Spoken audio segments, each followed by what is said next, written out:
It's also stated that he also went to training before, early on, like when he was still in college. And I'm not sure, but I think he ended up helping out defend his port.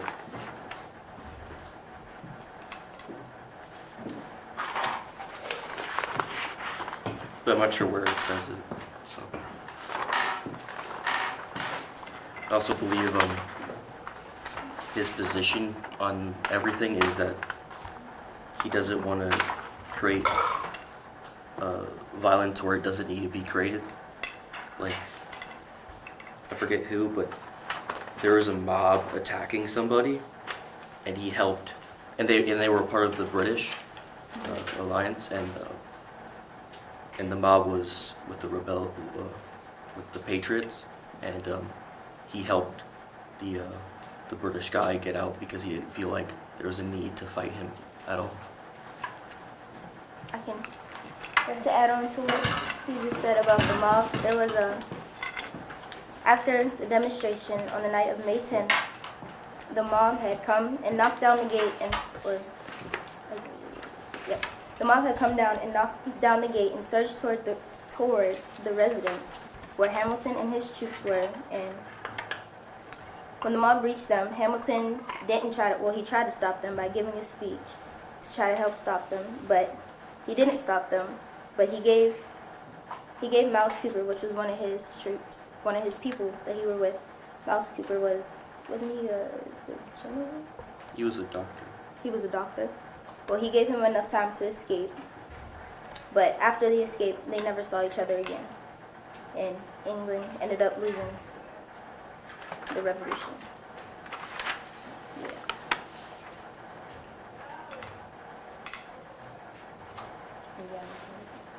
And I feel as if another reference to the pen and the sword. A lot he talks about in his pamphlets, dying for a good cause, being a martyr. If you're gonna fight the good fight or die trying, he talks about that a lot. I know he did state, I don't have my packet in front of me, but he did state something about dying for a martyr, like dying for a good cause. If you're gonna die for some good. So that's another aspect of it. Next question is, what is Hamilton's position in chapter 4, and what makes his position strong or weak?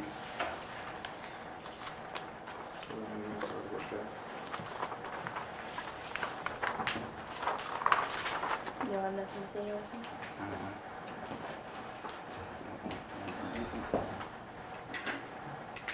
Okay, you got something there. I'll underline that somewhere.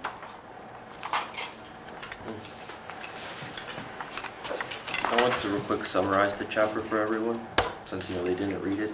It was basically about Hamilton and the people he knew and how they helped the rebellion and convinced the people around him to join his side.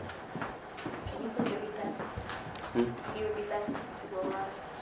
It's about, the chapter is about Hamilton and his friends helping out the rebellion and what they did, and how they convinced people to join his side, and how Thomas Paine also helped them out a tremendous bit.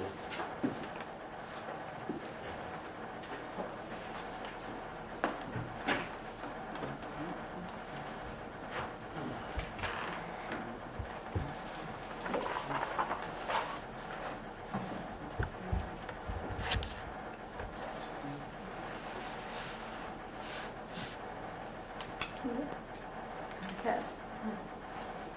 You said that Thomas Paine helped him out. How did he do that? What was that question again? I asked, you said that Thomas Paine helped him out tremendously, so I asked how. We already talked about him.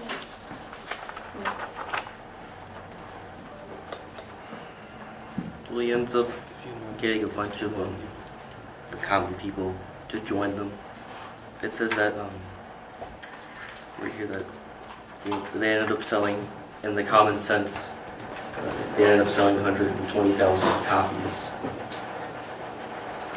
What page are you on? 70.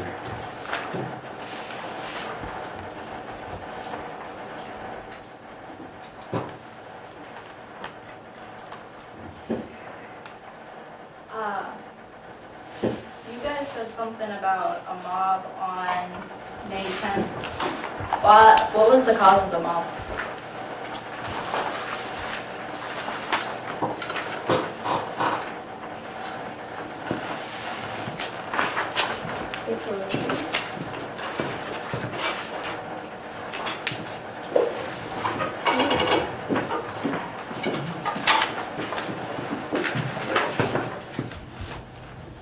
They were protesters against the Patriots because they had come to where they were, and I guess they didn't want them there, so they wanted them out.